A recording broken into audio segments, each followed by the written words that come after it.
Welcome to the Saving in Itopia video. So the first thing, you have to have something to save. So I worked a little bit on sort of a version of the Matisse project. And if I wanted to save something so I could use it again, what I want to do is I'm going to save to the cloud documents. Because saving inside of Itopia is somewhat difficult. So what I want to do is I'm going to go to save, then I'm going to click to the cloud, title it something other than untitled, and then hit save. So I would save this way to the cloud if I wasn't going to turn it in, just so that it's already still on your cloud so you can work on it again. If I want to save something to turn it in, what you are going to want to do is save this to the computer. So I'm going to just copy and paste something just so that I can get it to save again a different way. So here we go. If I want to save this to turn this in now, what I'm going to do is I'm going to go up to File, Save, or Save As. You can do Save As well. And this time, it saved it back to the cloud automatically. If I want to save it out to my computer, I'm going to go to Save As. And then this time I'm going to save to my computer. Now you have to remember that saving to the computer in Itopia means that you're saving to the virtual PC. So you'll notice that the virtual PC is listed here.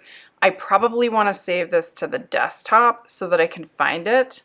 So that's where I'm going to save this. So I titled this Matisse before, and let's say I want to save it to the cloud. I could save that to the cloud here. And so what I want to do, I'm going to, just so we can tell the difference on this, I'm just going to title this Matisse Final, and then I'm going to hit save. And this time it's going to save it to my desktop. But that's not going to be on the desktop on my machine, it's going to be on the virtual PC. So notice, if we go back to Itopia, and I had it on full screen mode so you could see, if I go back to Itopia, and in order to do that I have to exit Illustrator, and now you'll see that my Matisse Final is on the desktop. To submit it to Chrome, now you have to click on the Chrome icon on that virtual PC, sign into Chrome, and then save it to Drive.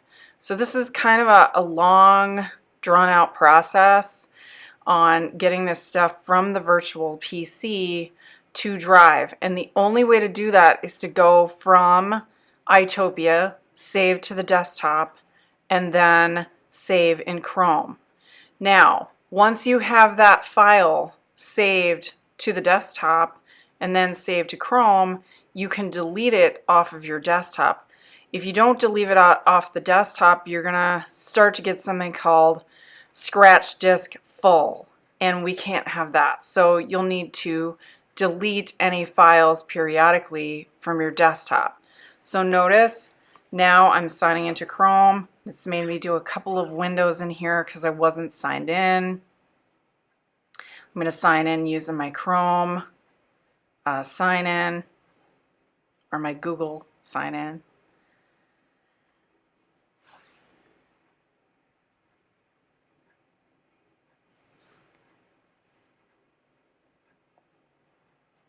Once I'm inside of Drive, then what I can do is I can just drag and drop. So all I have to do is bring it over and drag and drop. Now, you can upload that way. You cannot download that way. So next up is downloading.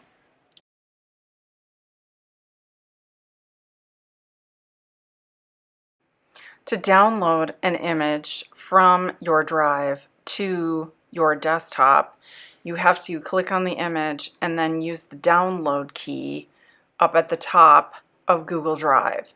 Once it's downloaded, you can open it, but it's probably not going to open into Illustrator. It'll open into another file system. So now what you need to do is you need to find this file on the virtual PC. what you'll need to do is you'll need to go into the File Manager. You can also go in here to the main screen and go to File Explorer. That's fine too. You'll notice that it's here. If we click on it, it didn't open, so I'm going to double click here. That's the same place. And then it opens. You'll notice that on the desktop, what I have is Matisse Final. And I would have to, if I downloaded it from Chrome, I would have to go into my Downloads folder. That should be the same on the Chromebook. So notice once you would download that image, you should be able to drag and drop that to the desktop or straight into Illustrator. And we'll give this a second to work. So what I did is I downloaded from Drive to my Downloads folder. Then I opened up my Downloads folder and I dragged from my Downloads folder over on top of the PC Illustrator icon. And then it takes a minute to boot up and you now have an image inside of Illustrator.